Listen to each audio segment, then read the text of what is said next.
আজকে ইলিশ মাছের ঝাল রান্না করব, তাই জন্য ইলিশ মাছটা ঝাল দেবো না, ওই জন্য একটু নুন, হলুদ আর একটু জল দিয়ে দিলাম। এতে একটু জল দিয়ে একটু ভালোভাবে এটা হাত দিয়ে একটু মাখিয়ে নেব।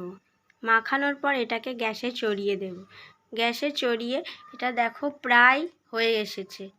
তারপর একটা কড়াই নেব, কড়াটা গ্যাসে দিয়ে একটু জিরের ফোড়ন দিয়ে দেবো।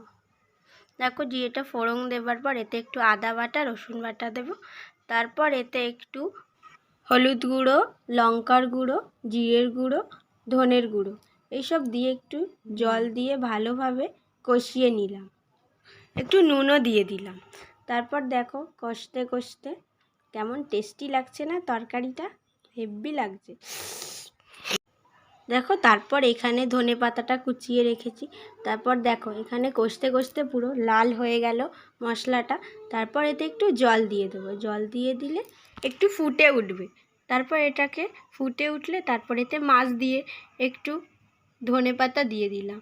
ধনে পাতা দেওয়ার পর ফুটে উঠবে, তারপর ঢাকনা চাপা দিয়ে দেবো। তারপর দেখো 5 মিনিট পরে দেখবো মাছটা পুরো হয়ে গেল। এই যে এবার আমরা খেয়ে নিই। Tata, bye bye. তোমরা